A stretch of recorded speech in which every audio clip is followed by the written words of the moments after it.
Hello, everyone, and welcome to day 60 of my 100-day project. It is the last day that I'll be working in acrylic.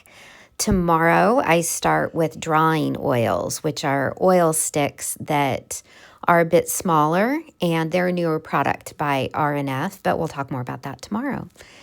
Today, when I knew it was going to be the last day that I was going to be doing one of these in acrylic, I'm always a little bit sad and kind of like, oh, but I'm ready to get back into a drawing medium. It's really interesting, like going back and forth between a drawing medium like pastel or oil pastel, and then going to a painting medium like acrylic.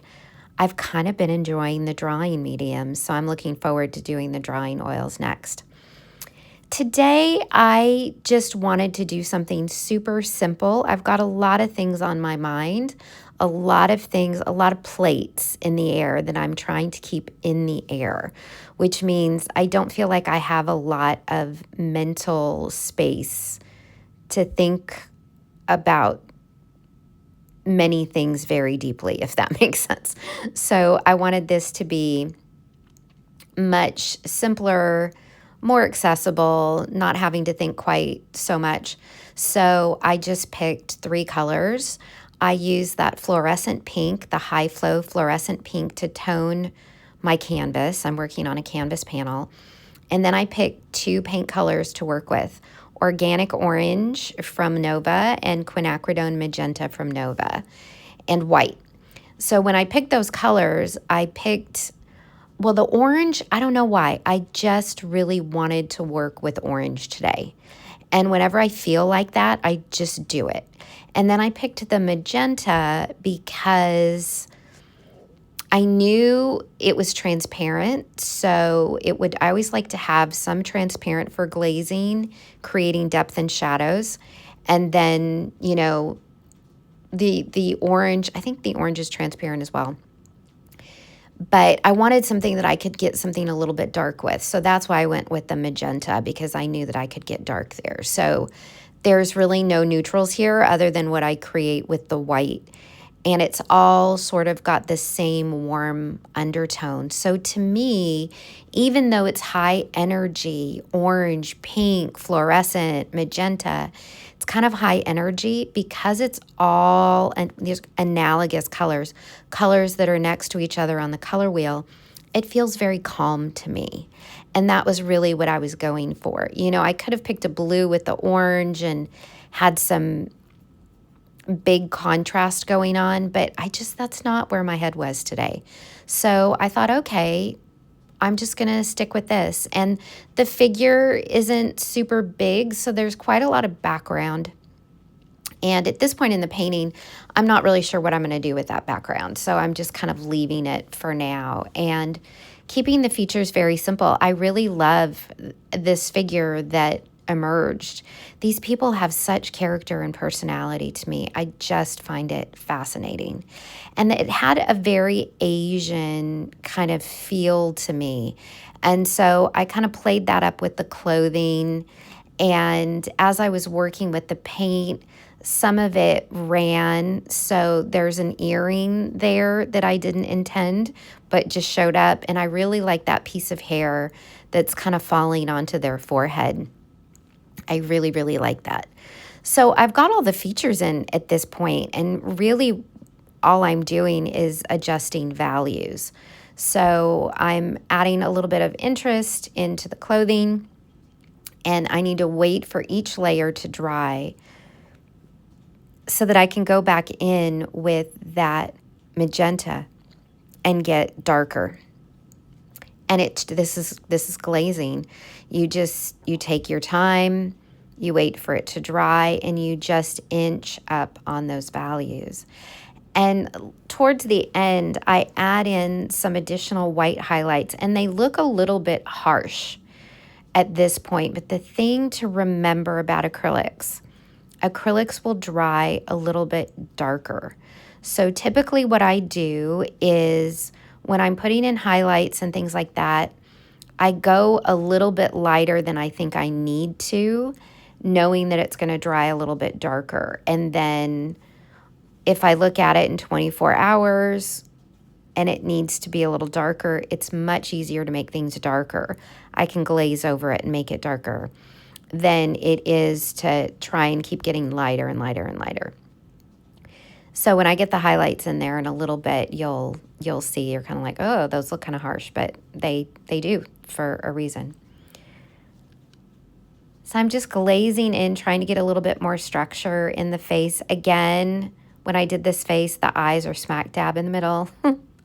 I don't know, I just keep doing that. So not ideal, but again, it is what it is. I'm not too worried about it with these.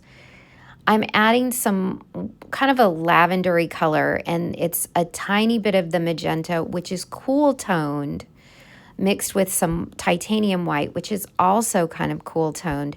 So I'm hoping that that adds enough contrast in the background to help this figure pop a little bit. I contemplated bringing in some teal because it's my favorite color, number one, and number two, it would be a beautiful contrast with all these orangey, purpley colors. But I decided not to, and just to kind of keep it the way it is. Had I mixed a little bit of orange in that background, it would have warmed it up, and I was worried that it would have blended in too much with the figure. So I just kept it kind of that it kind of looks lavendery in some ways. A lot of that fluorescent pink is shining through. I use a catalyst wedge. I've got these little wedges. I used it the other day as well in the background just to scrape in some lines and get some interest going on in that background a little bit. They're really difficult to see, and I put a couple layers in the background so you don't really notice it much, but I was just trying to generate some interest of what's going on back there. Adding in some layers of white paint, and here I'm coming in with those highlights that are very bright. There have been so many times where I've put some highlights on something and come down and looked at it the next day, and they've just all darkened and all the contrast is gone.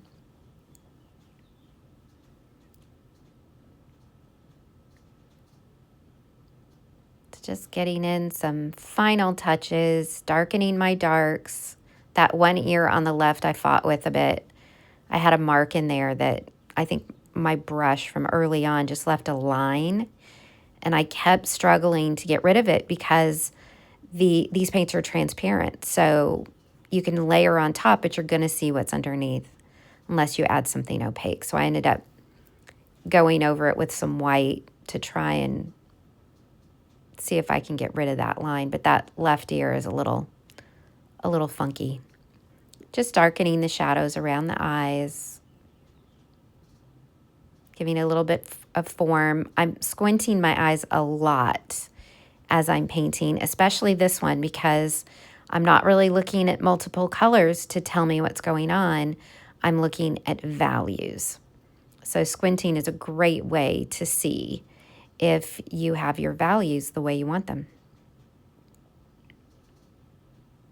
Lightening up those irises a little bit more. I decided that I was going to do a little more shadow play on the right side of the face.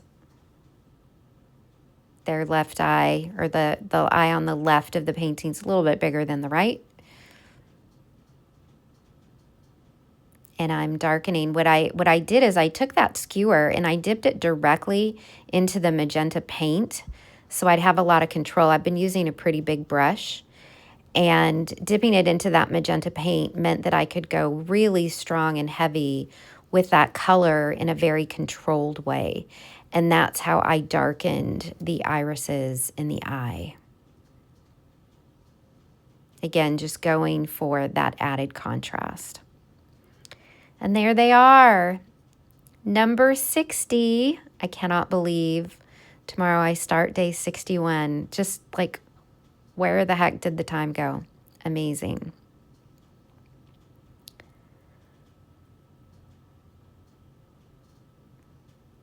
And here comes a close-up. So you can see some of those scratch marks in the background.